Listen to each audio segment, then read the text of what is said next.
Did you know that a secret society plotted to kill Abraham Lincoln before his inauguration? On February 11, 1861, Abraham Lincoln began a train ride, taking him from Springfield, Illinois, to Washington, D.C. The next day, his 52nd birthday, his security chief Allan Pinkerton informs him of a plot to assassinate him before he can arrive. Historian Brad Meltzer, author of The Lincoln Conspiracy, tells us more.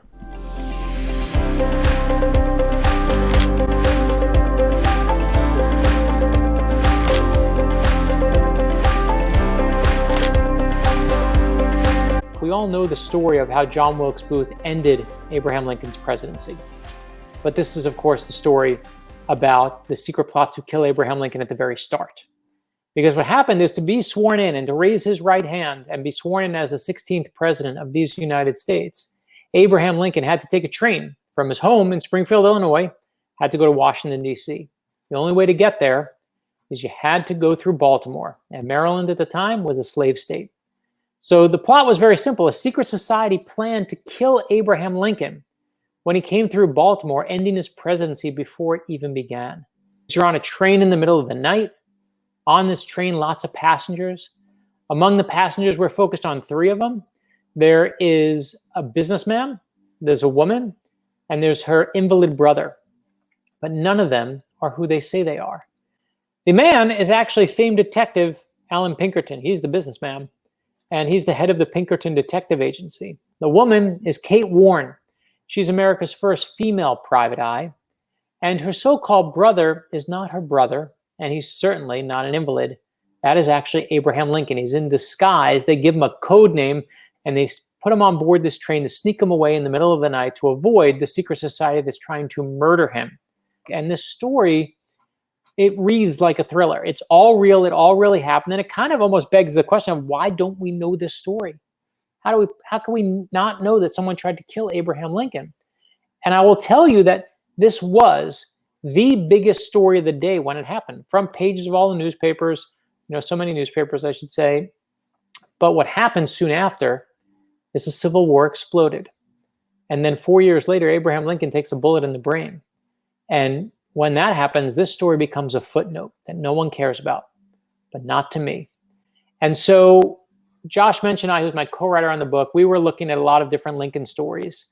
And we love this story. We love the story because it had action, right? You'll get to see the moment where Allan Pinkerton, the famous detective, has to tell Abraham Lincoln that there's a plot against you. He says, "Sir, it's late at night," and Lincoln is exhausted. They're in the hotel. And they got Lincoln in the hotel room, and Allan Pinkerton says, "Sir, we found a credible threat against you. They're going to try and murder you. So what we're going to do is, we'd like you. We know you have an event in Philadelphia tomorrow. Instead, why don't you skip the event in Philadelphia? We'll get you out of here early. We'll get you to Washington, D.C., and we'll save your life." And Abraham Lincoln says, "I'm not missing the event in Philadelphia." And they're like, "Why?" And you want to know what Abraham Lincoln's doing the next day in Philadelphia? The next day in Philadelphia, Abraham Lincoln is there to raise a flag at Independence Hall, where the Declaration was signed, to honor, they're going to raise this flag to honor one of Abraham Lincoln's heroes, George Washington. And no way is Abraham Lincoln missing George Washington's birthday party. Abraham Lincoln does go to Philadelphia the next day, puts his own life at risk, goes to Philadelphia, is there at Independence Hall, and they raise the flag. And God bless Josh, he found my amazing co-writer found the actual speech. Josh Mensch found the speech that Lincoln gives that day. And in the speech, Lincoln says, the beauty of the Declaration of Independence is that everyone should have an equal chance in America. And he says, if we can't save the country with ideals like that, and then Lincoln pauses and he says, "I was about to say that you should assassinate me on this spot rather than surrender."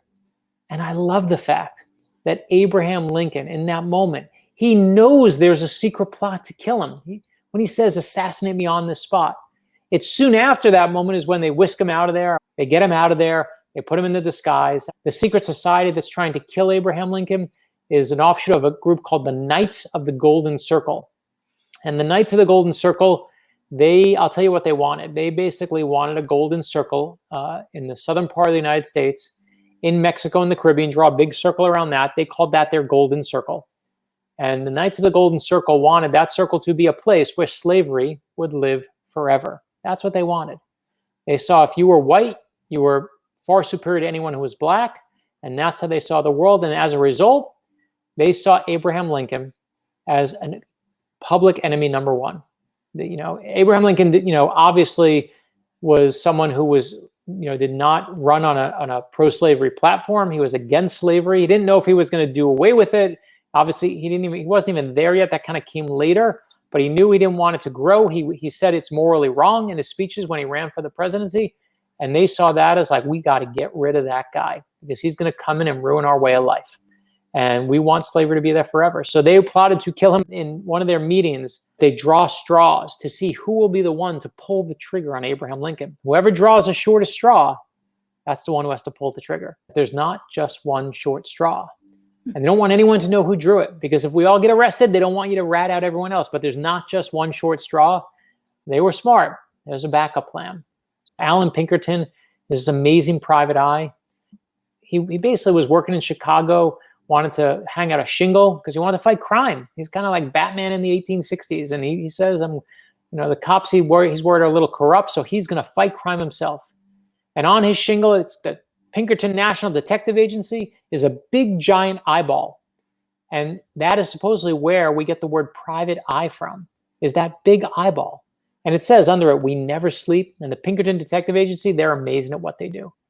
And one day, a 26-year-old woman walks into Allan Pinkerton's place of work at the Pinkerton Detective Agency, and she says, I saw the ad in the paper that you had looking for new detectives, and I want a job. And this is a time in America where no one is hiring female detectives, much less anyone in law enforcement. And Allan Pinkerton is like, are you sure you don't want to be the secretary? What, and she says, listen to me. Here's why I should be your new detective. Kate Warne says to him in that moment, I can speak to women. I can speak to wives. They will talk to me. And most important, men brag to me. They say things to impress me. They think they're always trying to impress me. So they tell me things they're not going to tell you. And Allan Pinkerton in that moment realizes she's absolutely right. She's like, men are dumb. They're going to talk to me and say all these things. And Allan Pinkerton realizes she's right. They are going to say things to her that they'll never say to me. And he hires her, makes her America's first female private eye. And what Allan Pinkerton and Kate Warne do, this is who Allan Pinkerton puts on the case to save Abraham Lincoln's life. And there's obviously other agents there as well. But what the Pinkertons are great at is they infiltrate your life. They go into Baltimore and they'll find, they know what bar you go to. They know what your favorite drink is. They know who you hang out with. They know who your friends are.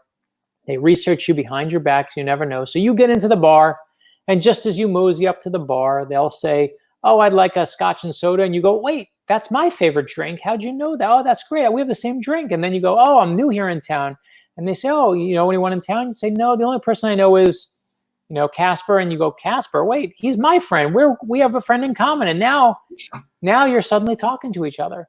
And suddenly he says, why don't you come back to our meeting? I have a little club. It's a little secret society. And now he's working you. And I know it sounds like, oh, that's so naive. I would never fall for such a thing. But this is back in 1861. They hadn't seen 50 episodes of Law and Order like we have today. So they have no idea that it's a trap. And what Allan Pinkerton and Kate Warne and the rest of the Pinkerton detectives are amazing at is infiltrating your lives, as I said. They infiltrate your life like termites. Termites eat from the inside. They find that structural column. They nibble away at the base of it. And then the whole building crumbles. It's a week and a half later, after they're trying to kill him. And in his first inauguration, you know what he says in the midst of all this hatred? He says, we should be friends, not enemies. Those are the words he uses, friends, not enemies. He says we should defer to the better angels of our nature. He doesn't meet everyone with a fist. He doesn't fight. Abraham Lincoln doesn't meet anyone with his fist. He meets people with an open heart and an open head.